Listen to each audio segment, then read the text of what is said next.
Nós vamos para o texto base dessa manhã.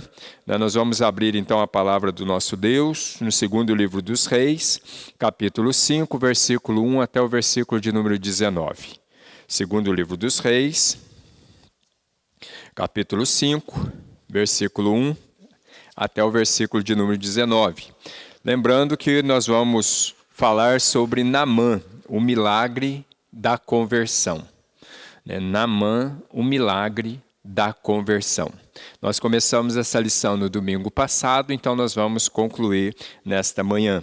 Diz assim a palavra do nosso Deus: Naamã é curado de lepra. Naamã, comandante do exército do rei da Síria, era grande homem diante do seu senhor e de muito conceito, porque por ele o Senhor dera vitória à Síria. Era ele herói de guerra, porém leproso. Saíram tropas da Síria e da terra de Israel, levaram cativo uma menina que ficou ao serviço da mulher de Naamã. Disse ela à sua senhora: tomara o meu senhor estivesse diante do profeta que está em Samaria. Ele o restauraria da sua lepra. Então foi Naamã e disse ao seu senhor: assim e assim falou a jovem que é da terra de Israel. Respondeu o rei da Síria: vai, anda, e enviarei uma carta ao rei de Israel.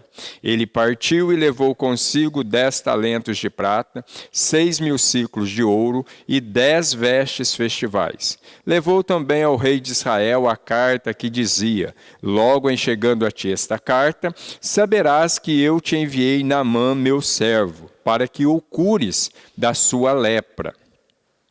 Tendo lido o rei de Israel a carta, rasgou as suas vestes e disse: acaso sou Deus com poder de tirar a vida ou dá-la, para que este envie a mim um homem para que eu cure da sua lepra? Notai, pois, e vede que procuram pretexto para romper comigo. Ouvindo, porém, Eliseu, o homem de Deus, que o rei de Israel rasgara as suas vestes, mandou dizer ao rei: por que rasgastes as tuas vestes? Deixai-o vir a mim, e saberá que há profeta em Israel. Veio, pois, Naamã com os seus cavalos e os seus carros, e parou à porta da casa de Eliseu. Então, Eliseu lhe mandou um mensageiro, dizendo: vai, lava-te 7 vezes no Jordão, e a tua carne será restaurada, e ficarás limpo. Naamã, porém, muito se indignou, e se foi dizendo: pensava eu que sairia ter comigo, por-se-ia de pé, invocaria o nome do Senhor seu Deus, moveria a mão sobre o lugar da lepra e restauraria o leproso?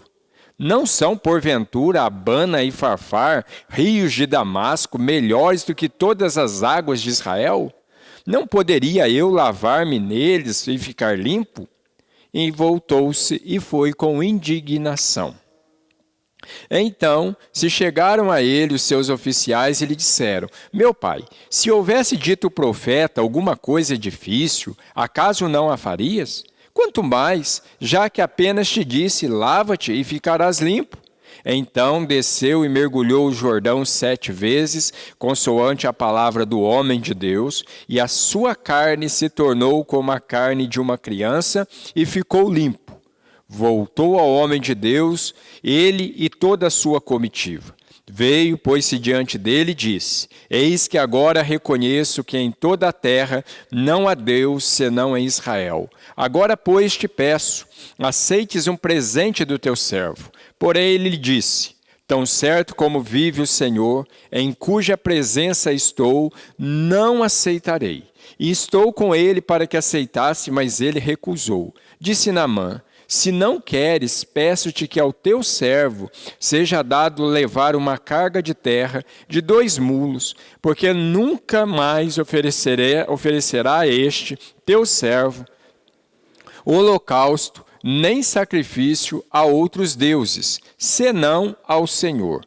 Nisso perdoe o Senhor a teu servo, quando o meu senhor entra na casa de Rimom para lhe adorar, ele se encosta na minha mão.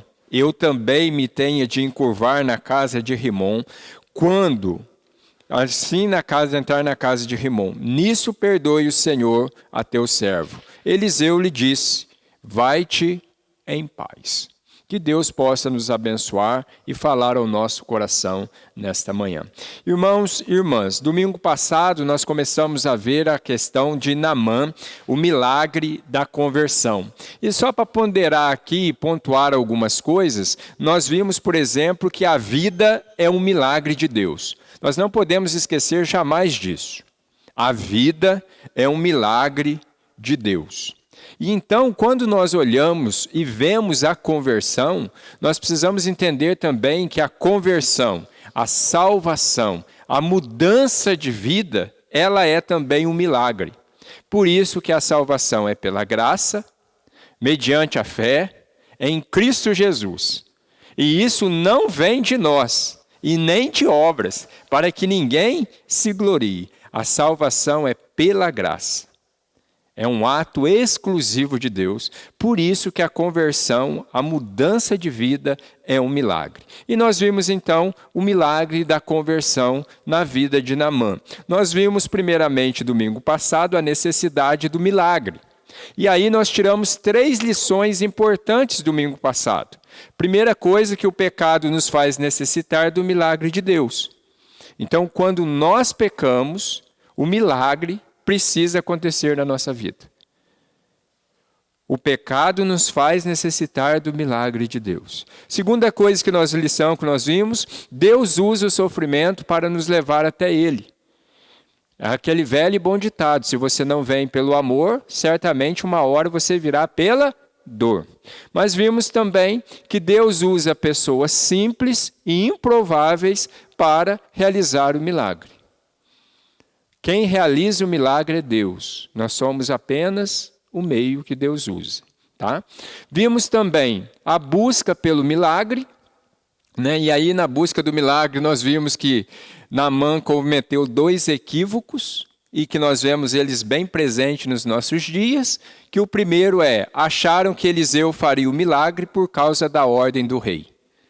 Então, às vezes, as pessoas acham, não, eu determino, a gente não determina nada. Deus faz o milagre na hora que Ele quer e se Ele quiser. Tá?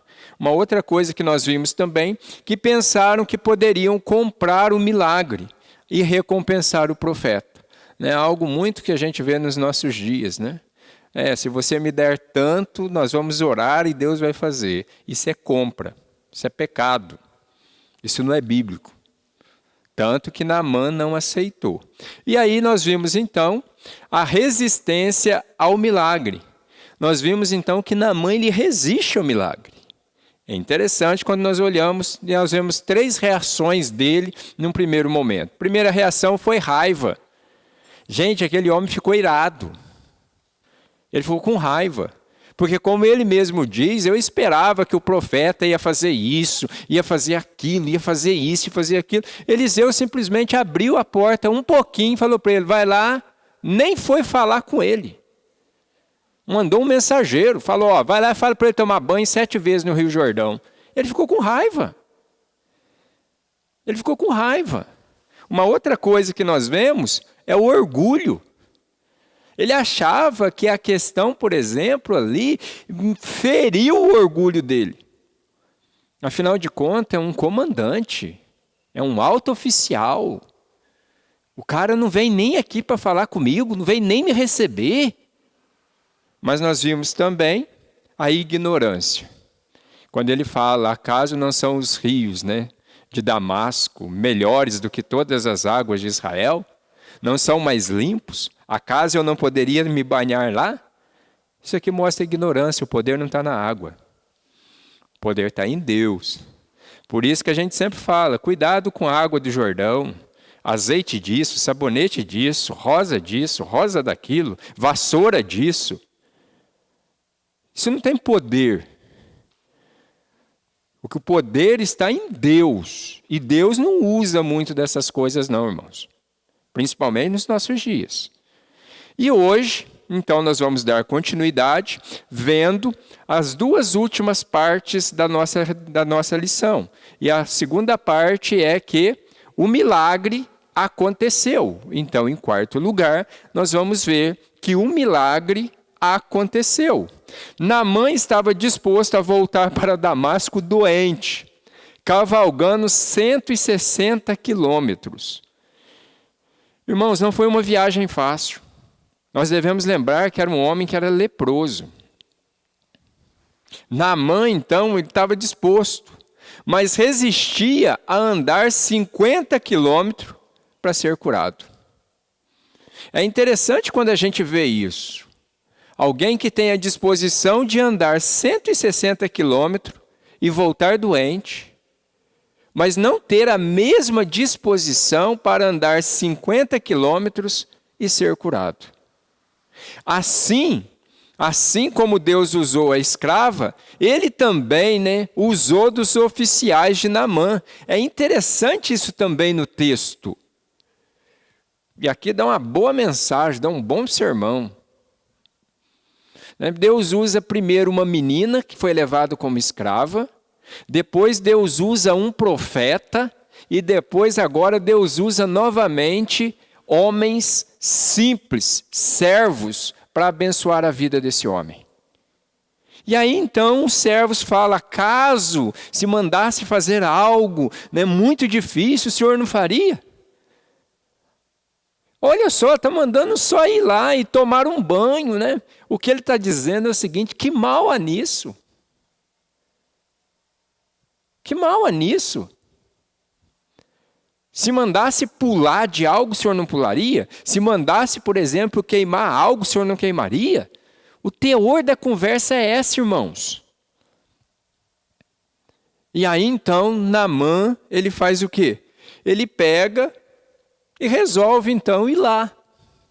E ele vai, ele desce 7 vezes no Jordão. E na última vez, o que acontece? Ele é curado. O milagre aconteceu. Mas por que o milagre aconteceu? Aí a gente precisa ver aqui algumas coisas.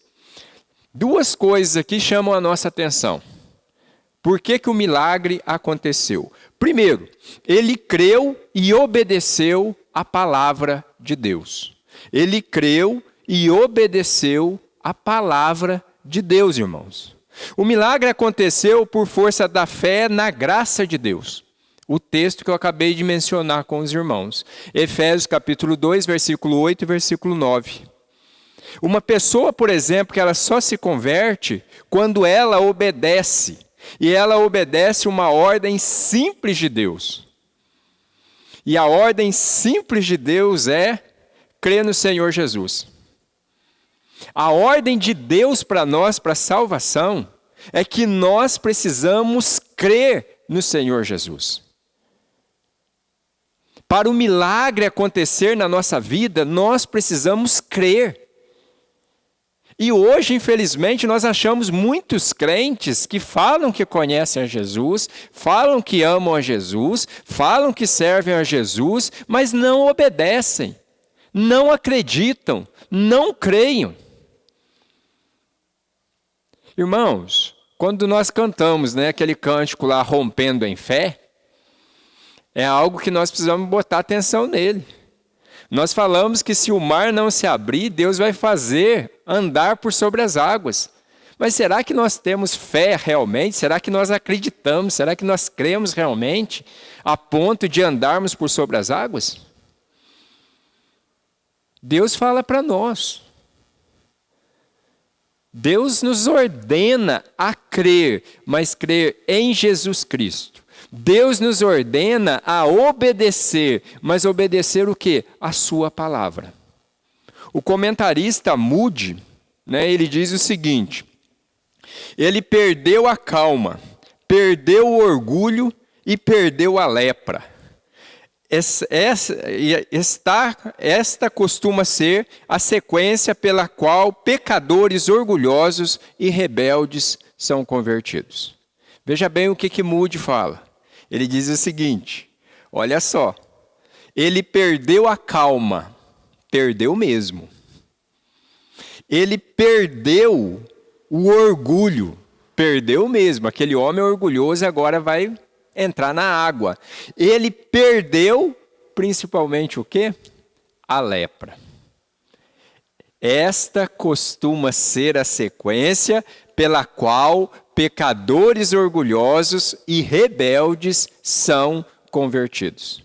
A primeira coisa que Deus faz, irmãos e irmãs, na nossa conversão, é mostrar para nós quem nós somos. É mostrar que nós somos pecadores. É mostrar que nós somos inimigos de Deus. É mostrar que se Deus não agir, que se Deus não vir ao nosso encontro, nós não vamos ao encontro dele. Nós não vamos até ele.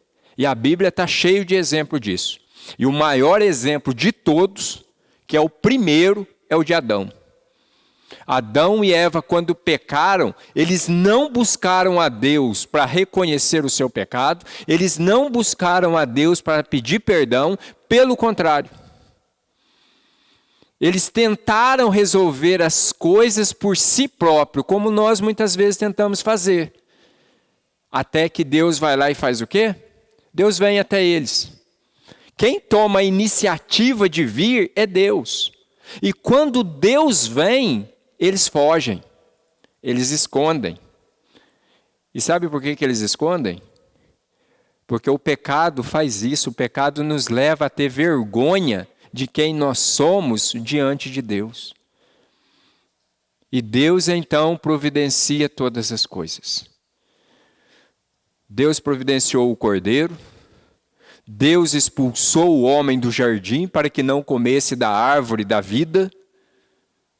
E agora, em Cristo Jesus, nós somos perdoados. Por isso que salvação é pela graça. Deus mostra para nós quem nós somos. Mas Deus também quebra todo o nosso orgulho. Porque quantas pessoas você já não ouviu dizer, eu não preciso de Deus? É interessante, né? Não precisa mesmo, até o Covid aparecer. A hora que o Covid aparece, que aparece lá positivo, a pessoa começa a fazer o quê? Não, você ora por mim, você reza por mim, você não sei o quê. Pois é. Deus quebra o nosso orgulho. Mas principalmente, Deus muda a nossa história. Deus muda a nossa vida. Como diz o apóstolo Paulo, se alguém está em Cristo, é nova criatura. As coisas antigas se passaram e eis que tudo se fez novo. Isso é um milagre. Por isso que conversão é milagre. Deus, o milagre aconteceu porque ele creu. Ele creu. E ele também obedeceu. Irmão, se ele tivesse banhado 6 vezes no Jordão, a lepra não teria sido feita. Não teria sido limpa. Ele não teria sido curado. Aí, de repente, você pode até me falar assim, pastor, mas tem a ver alguma coisa com isso? Sim. A ordem que Deus deu através do profeta ele tem que banhar 7 vezes, não 6, não 5. A obediência, ela tem que ser completa à ordem de Deus. Eu estava lembrando aqui, né, e foi muito piadinha aí, né, a questão, por exemplo, quando o Bolsonaro foi lá e inaugurou a transposição, né, lá do Rio São Francisco. E aí o pessoal falando que na verdade ele inaugurou 1 metro. Pois é, irmãos. Se faltar 1 metro, não tem água na sua casa. A água pode estar passando lá na rua, mas se faltar 50 centímetros, 10 centímetros, se faltar o T para ligar aqui, você não tem água. Não adianta 99,9. Tem que ser 100%. Não adianta a água estar a 10 centímetros de você. Como diz o apóstolo Paulo falando para o rei Agripa, né? E o rei Agripa então diz para o apóstolo Paulo, nossa, por pouco me persuades a tornar um cristão. Paulo fala para ele, né? Usando a nossa linguagem no nosso dia, que pena, porque esse pouco não lhe capacita entrar no céu. Esse pouco não lhe capacita a entrar no céu. Não adianta banhar 6 vezes. Não adianta entrar e falar 5 vezes está bom. A ordem de Deus é 7 vezes. A ordem de Deus para nós é crer no Senhor Jesus e será salvo. A ordem de Deus é obedeçam a minha palavra. Andem nos meus caminhos. O milagre acontece porque ele creu e obedeceu.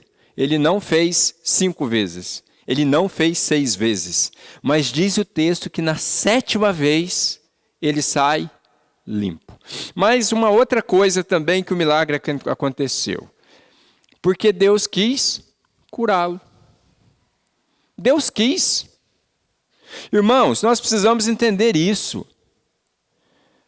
Quem quis curar Naamã foi Deus.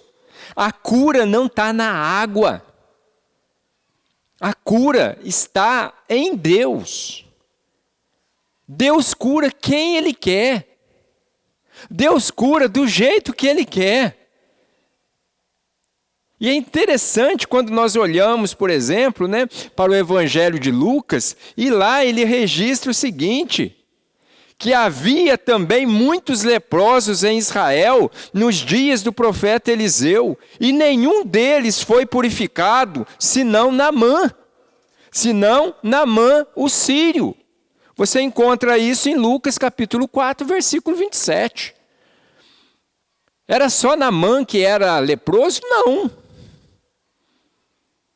Tinha muitos leprosos lá, mas Deus quis curar, Deus quis salvar Naamã.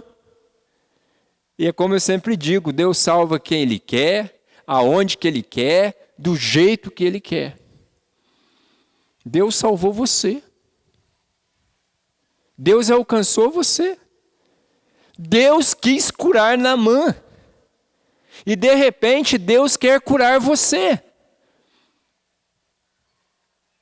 Irmãos, nós temos recebido notícias de vários pastores que foram pastores da nossa denominação, que contraíram o coronavírus. E é interessante, nós temos orado por eles, mas nós já recebemos, e graças ao bom Deus, uma boa maioria, que foram curados.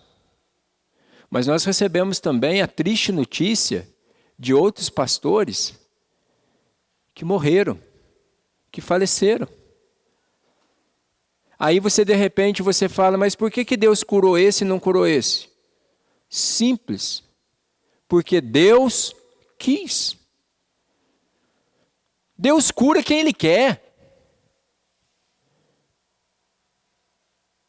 Do mesmo jeito, Ele salva quem Ele quer. Deus é Senhor, Deus não é servo. Deus manda, Deus não obedece. O Criador, Ele criou, Ele determinou e nós obedecemos. Com tantos leprosos, por que Deus vai curar esse? Porque Deus quis. Com tantos leprosos lá, até mesmo Israel, para Deus salvar, por que Deus vai salvar esse leproso sírio?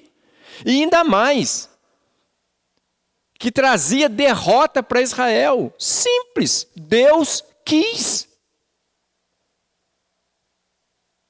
Nós precisamos entender isso. Que quem manda é Deus. Quem determina é Deus. Não é você e nem sou eu.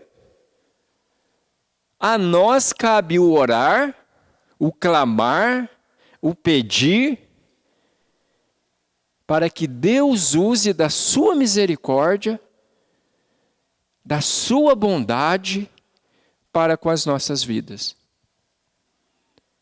Se for a vontade de Deus, Deus vai nos curar.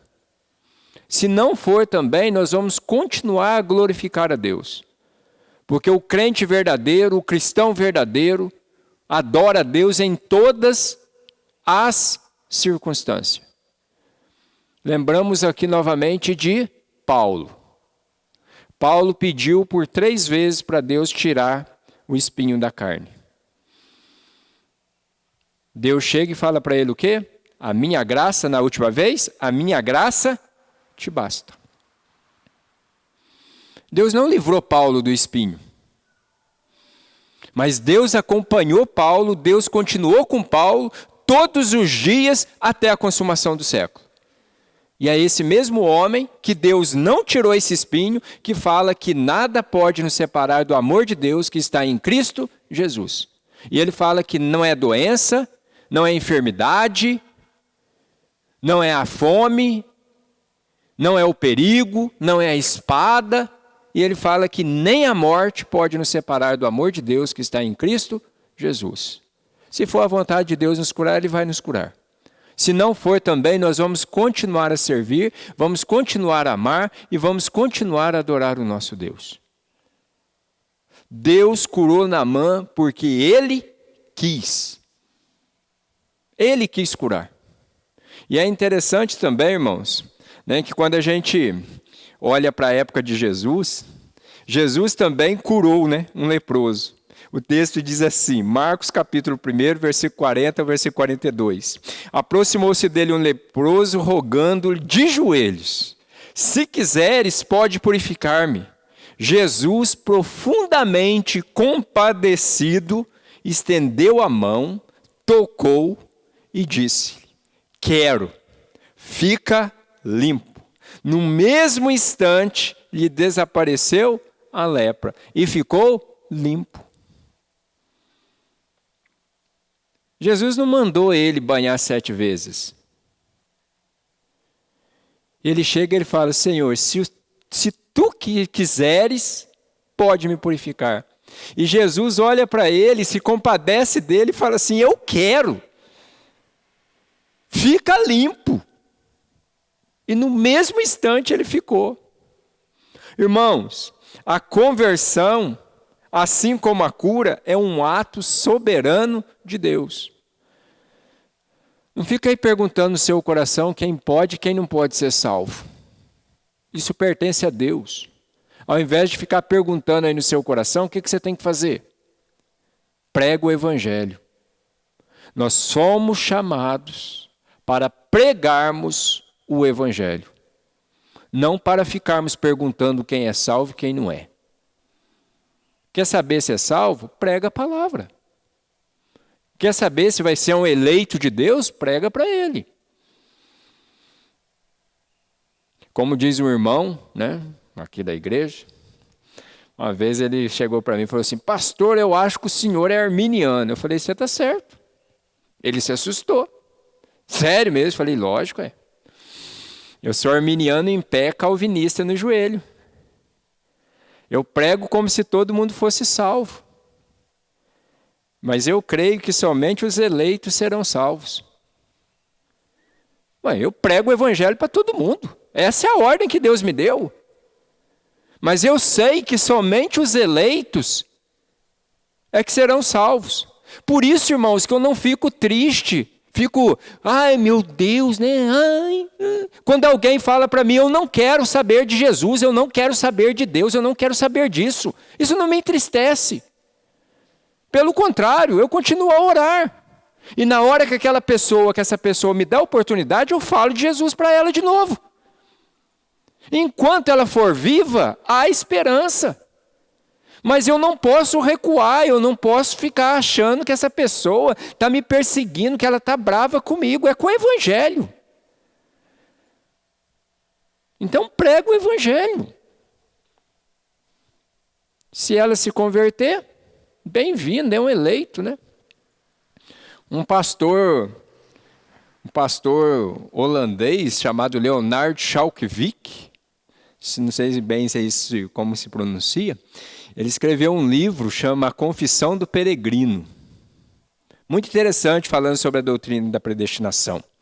E chega ali, ele fala que, para a gente entender, ele fala que é uma porta. Na porta aqui, a parte aqui para o lado da rua, tem um convite.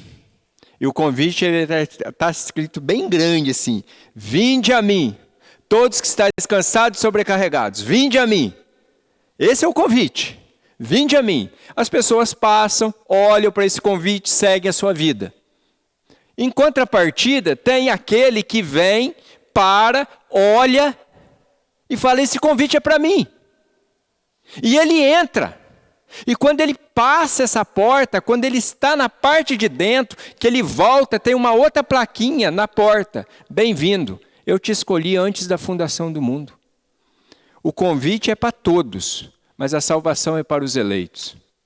Nós pregamos para todos, mas nós sabemos que somente os eleitos serão alcançados. E aí a nossa pergunta, quem são os eleitos? Nós não sabemos. Isso Deus reservou tão somente para Ele. A nós cabe pregar o Evangelho. Deus salva quem Ele quer. Deus cura quem Ele quer. Deus é soberano. E Ele está sentado sobre um alto e sublime trono. Ele governa todas as coisas. Então, o milagre acontece porque ele creu, ele obedeceu a palavra e principalmente, porque Deus quis. E aí, nós vamos para o quinto. Os resultados do milagre. Irmãos, quando Deus cura, quando Deus converte, tem resultado. E nós precisamos entender isso. Nós precisamos entender que nós temos 3 resultados. Eu acho eles tremendos. Quando eu falo de resultado de um milagre, nós precisamos entender isso. Naamã foi curado, mas principalmente, Naamã foi salvo. Naamã foi salvo pela graça de Deus. E quais são os resultados práticos, então, que nós temos quando uma pessoa se converte? Quais são os resultados? Primeiro resultado é confissão. É confissão. Veja que ele diz assim, no versículo 15: voltou ao homem de Deus, ele e toda a sua comitiva. Veio, pôs-se diante dele e disse, olha a confissão dele agora, eis que agora reconheço que em toda a terra não há Deus senão em Israel. Irmãos, quando Deus converte o coração nosso, a primeira coisa que nós fazemos é confessar que não existe Deus como o nosso Deus. Não existe Deus maior do que o nosso Deus. É por isso, irmãos, que quando a conversão toma conta do nosso coração, nós reconhecemos que Deus é maior do que tudo, Deus é soberano, Ele governa, Ele não aceita dividir a sua glória com ninguém. Por isso que uma das primeiras atitudes nossa é confessar. E nós, então, retiramos do nosso coração Deus em Cristo Jesus, através da ação do Espírito Santo, retira do nosso coração todo e qualquer tipo de idolatria. Deus ocupa o primeiro lugar. Nós reconhecemos que não há outro Deus maior do que o nosso Deus. Trata-se de uma conversão genuína aqui de Naamã. E uma outra coisa, Ele deixou os ídolos para servir o Deus único, vivo e verdadeiro. É isso que Paulo fala quando ele escreve aos Tessalonicenses, no capítulo 1, versículo 9. Os Tessalonicenses abandonaram os ídolos para servir o Deus único, vivo e verdadeiro. Conversão gera confissão. Nós confessamos quem Deus é. Nós confessamos também quem nós somos. Então nós vemos confissão. Ele creu no coração e confessou com a boca que somente Deus é Senhor. Irmãos, é tremendo isso aqui. Quando você olha para Romanos capítulo 10, versículo 9 e versículo 10, você vai ver que Paulo fala o seguinte, né? Que com o coração se crê, mas com a boca se confessa. Por isso nós temos a pública profissão de fé. Por isso toda pessoa que chega na igreja, para ser membro da nossa igreja, ela passa pelo batismo. Se ela foi batizada na infância, né? Ali, ela vai fazer o quê? A pública profissão de fé.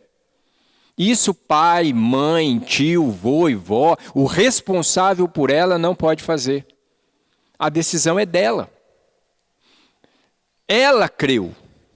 E agora ela tem que confessar que Jesus Cristo é Senhor e Salvador da vida dela.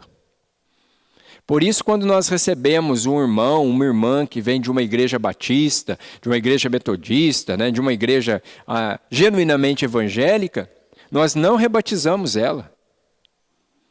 Mas a profissão de fé ela faz. Porque ela chega na frente aqui da igreja e ela professa que Jesus Cristo é Senhor e Salvador da vida dela. Com a boca ou com o coração se crê, mas com a boca confessa. E confessa o quê? Que Jesus Cristo é o único caminho, é a única verdade, é a única vida. E que ninguém vem ao Pai senão por Ele. Mas uma outra coisa também que gera é gratidão. É gratidão. Olha só o que Naamã vai dizer. Agora, pois, te peço, aceites um presente do teu servo. Porém, ele disse, tão certo como vive o Senhor, em cuja presença eu estou, não aceitarei. Aí então, olha, estou com ele para que o aceitasse, mas ele recusou. Irmãos, se fosse no nosso dia, 10 vestes festivais, tantos quilos de ouro, tantos quilos de prata. Mas não é esse tipo de gratidão que eu estou falando. É interessante, irmãos, que ele queria dar uma oferta ao profeta, em atitude de gratidão, pois o milagre já tinha sido o quê? Realizado. Que negócio, né? Hoje a gente vê muitas vezes as pessoas falando, não, você tem que dar isso para o milagre acontecer. Ele volta lá, ele confessa que Deus é Senhor e Salvador, e aí então ele tem a disposição no coração de dar uma oferta, porque o milagre já aconteceu, mas Naamã não aceita. Ou melhor, Eliseu não aceita. Não aceita. E aí a gente faz a pergunta, né? Por que será então que Eliseu recusou a receber esse presente, essa oferta de Naamã? Sabe por quê, irmãos? Porque Eliseu queria que todos soubessem que a salvação e todas as bênçãos de Deus são de graça. As bênçãos de Deus são gratuitas. Nós precisamos entender isso. As bênçãos de Deus não podem ser compradas. Por isso que a salvação não se compra. Por isso que salvação não é pela obra. Salvação não é por dinheiro. Porque como diz o apóstolo Pedro, nem todo dinheiro do mundo, nem todo ouro do mundo pode comprar a sua vida, pode comprar a salvação. Porque nós não fomos comprados nem por ouro, nem por prata. Mas nós fomos comprados mediante o sangue de Jesus, vertido na cruz do Calvário, por amor a cada um de nós. As bênçãos de Deus são gratuitas. Não podem ser compradas. E não podem ser também o quê?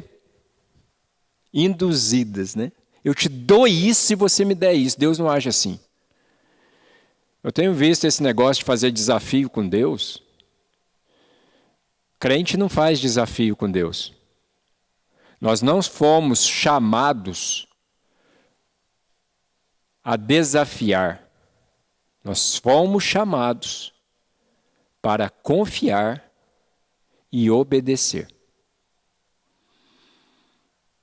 Eu não faço desafio com Deus, irmãos. Se Ele manda, eu obedeço. Se ele ordena, eu faço. Uma outra coisa que a gente precisa entender é o seguinte: o nome de Deus não pode ser manchado. Não pode ser. Se Eliseu recebe esse presente, recebe essa oferta, Naamã poderia sair dali com o seguinte sentimento: eu comprei essa cura. Eu comprei esse milagre. Milagre não se compra. É dádiva de Deus. É presente de Deus. Então nós devemos ser gratos a Deus. Eu sou grato a Deus por aquilo que Ele fez por mim. Por isso que eu não fico desafiando a Deus. Por exemplo, deixa eu falar uma coisa aqui para vocês. A gente viu que a igreja apanhou bastante, né? O que o povo bateu aí, quando fala de dízimo e oferta. Deus alcançou meu coração em 1993. No primeiro culto que eu fui na igreja presbiteriana de Cristina, eu vi os irmãos e irmãs consagrarem seu dízimo e sua oferta. Eu não sabia direito o que era aquilo. Eu vi o pessoal ir lá e entregar um envelope. Depois que eu fui descobrir que aquele lá chama gasofilácio, né? Mas para mim eu falava que tinha lá um baú lá, né? Eu vi o pessoal ir lá e pôr. Quando terminou, meu primeiro dia na igreja, eu chamei a irmã que estava, do amigo meu lá, que tinha pregado o evangelho para mim. Falei para ela, Tereza, como é que funciona isso aqui? O que é isso? Ela falou, não, Giovanni, isso aqui é dízimo. Isso aqui é a nossa gratidão a Deus. Nós estamos devolvendo para Deus o que Ele pede na palavra dEle. Mas em sinal de gratidão. Deus nos deu saúde. Deus nos deu a certeza da salvação em Cristo Jesus. Deus nos deu um emprego. Deus nos deu 100%. E desse 100% Ele fala que nós devemos devolver 10%. Nós fazemos isso por gratidão. Não por ficar fazendo troca com Deus. E quando ela terminou de me explicar, eu falei, como é que eu faço para ter um envelope daquele? E aí ela me disse, vai lá, olha, apontou aquele lá o tesoureiro, você pergunta para ele, ele vai arrumar. Nunca deixei de ser dizimista, irmãos. Até hoje nada me faltou. Ser dizimista é privilégio. Ser dizimista é ter coração grato. Ser dizimista é reconhecer que Deus nos deu muito mais do que nós necessitamos.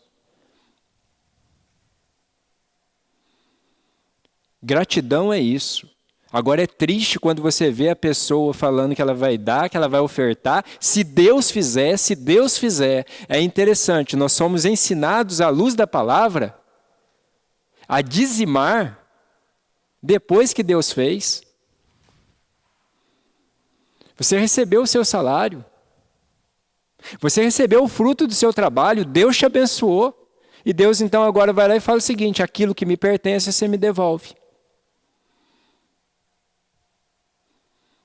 Dízimo é fidelidade, dízimo é gratidão, dízimo é obediência. Não é troca com Deus. Não é comprar as bênçãos de Deus. E nós precisamos entender isso. Por isso que Eliseu fala para Naamã, de jeito nenhum. Em cuja presença eu estou, eu não aceito isso.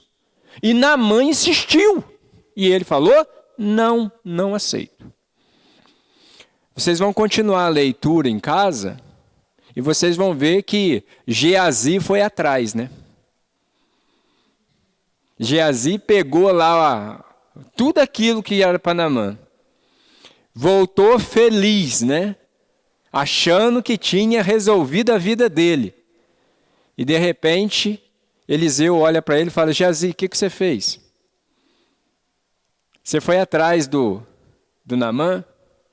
Pois é, a doença que era dele, agora é sua. E um outro detalhe mais triste ainda, irmãos. E para a sua descendência.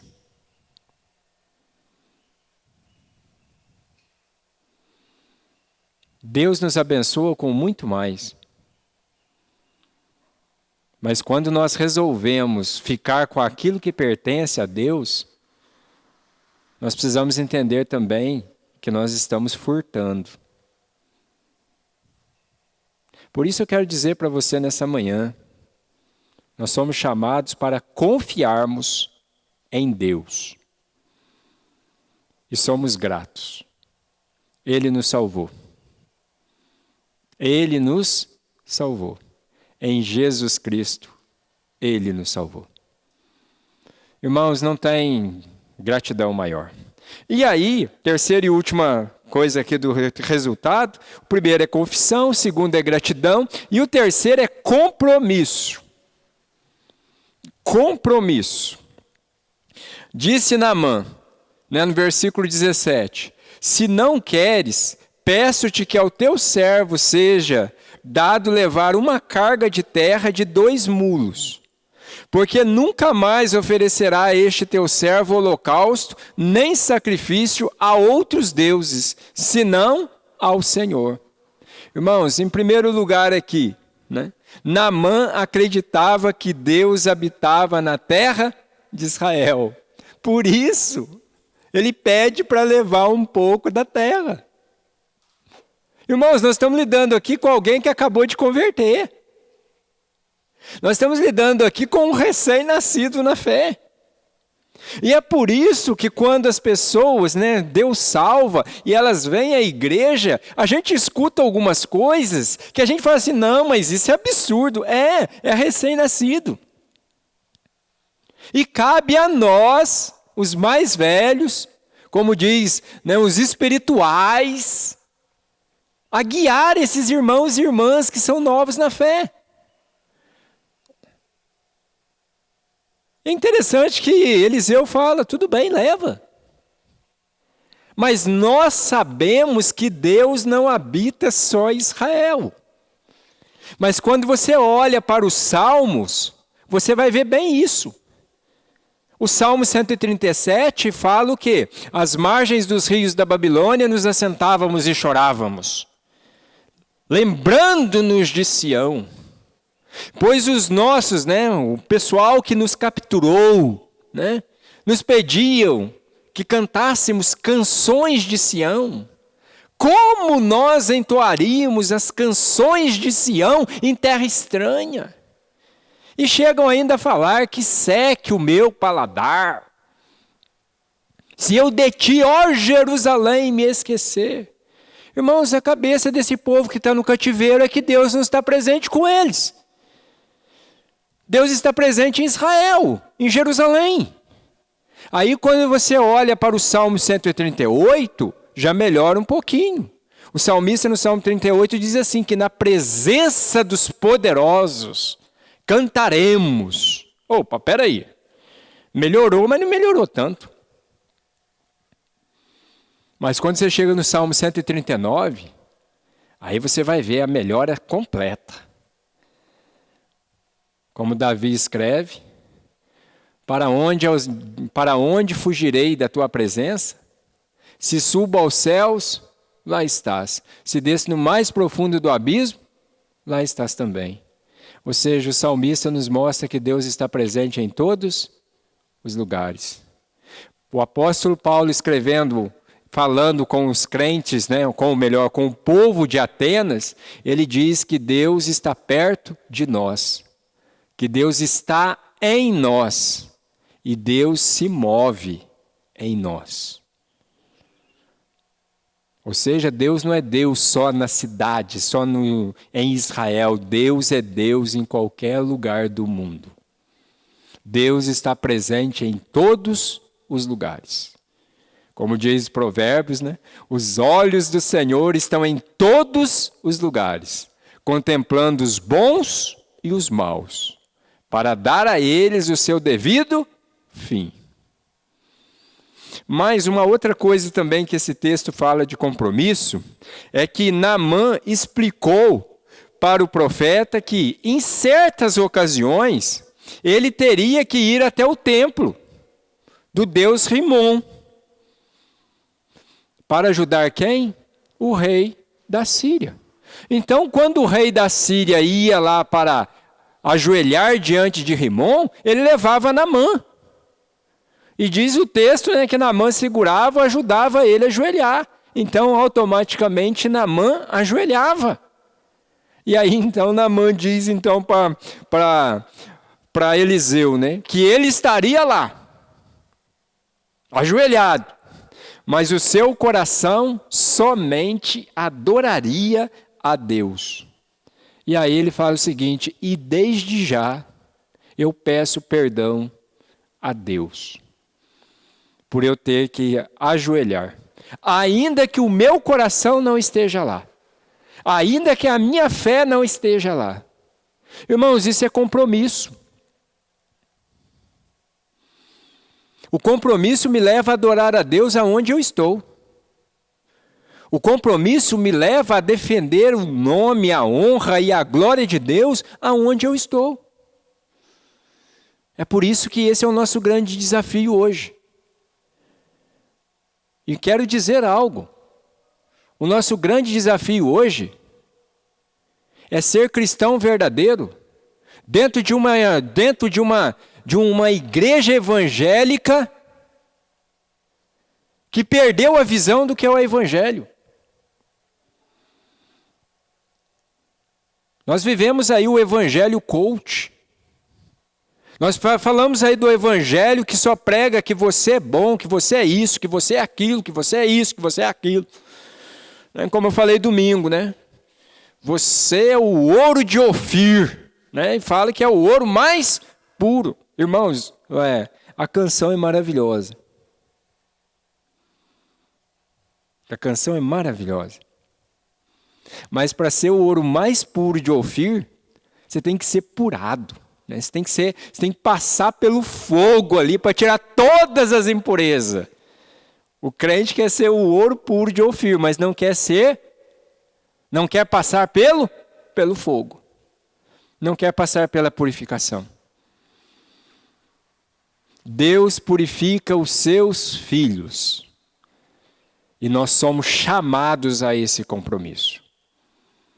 Eu sou chamado a dizer que a salvação é somente por Jesus Cristo. Eu sou chamado a dizer que crente não tem vida boa. Que a vida do crente, ele tem tribulações, ele tem provações, ele tem momentos difíceis, ele chora, ele fica doente. Mas eu sou chamado principalmente a dizer que Deus não abandona os seus verdadeiros filhos. Por isso, meu irmão, minha irmã, seja um crente que confessa que Jesus Cristo é o único caminho, é a única verdade, é a única vida e principalmente também é o único Senhor. Ele é o Rei dos Reis, Ele é o Senhor dos Senhores. Mas tenha também gratidão.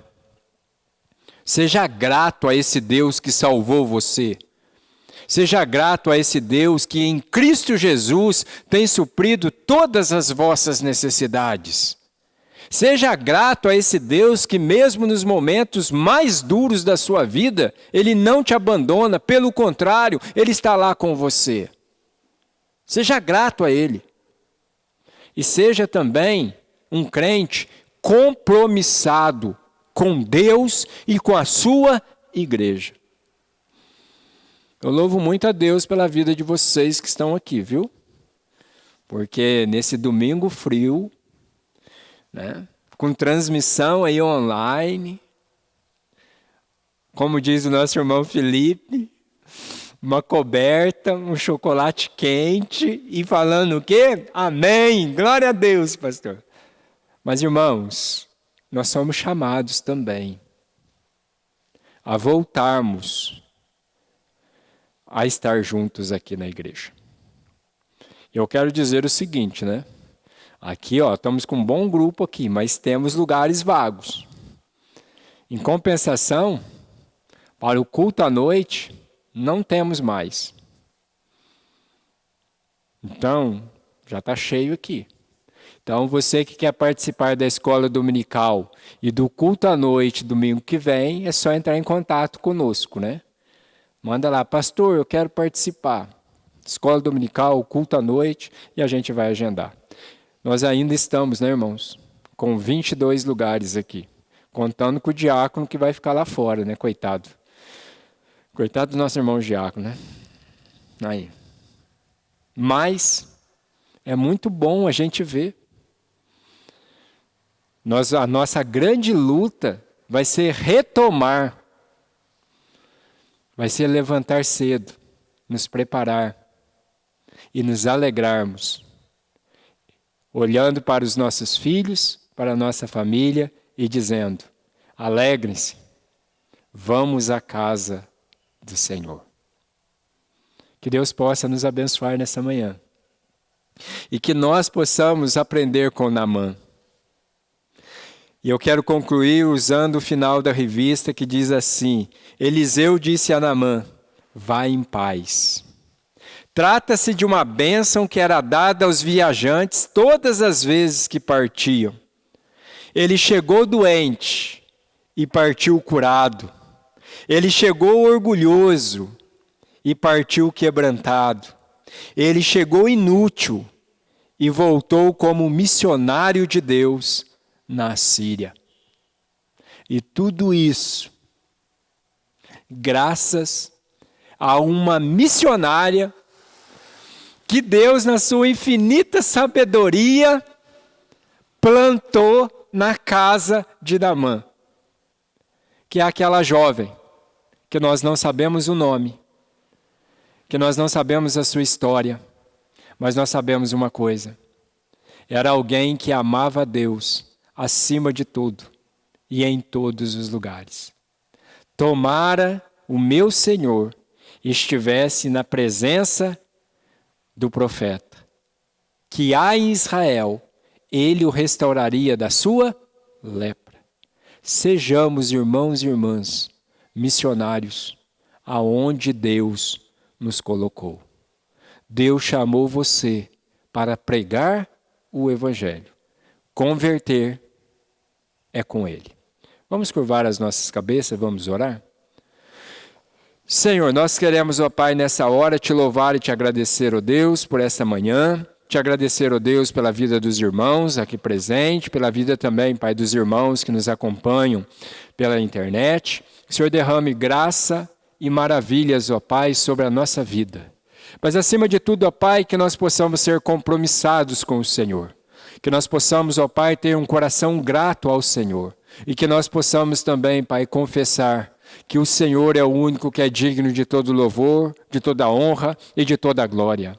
Que o Senhor é o único que pode nos salvar e a salvação é unicamente através de Jesus. Nos abençoe, Pai, no restante desse dia e derrama, Pai, sobre nós a Tua graça. Nós oramos, nós agradecemos, em nome de Jesus.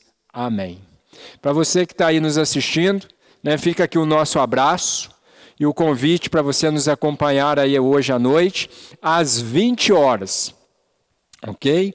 Às 20 horas. E lembre-se, Deus sempre tem uma palavra para o seu coração.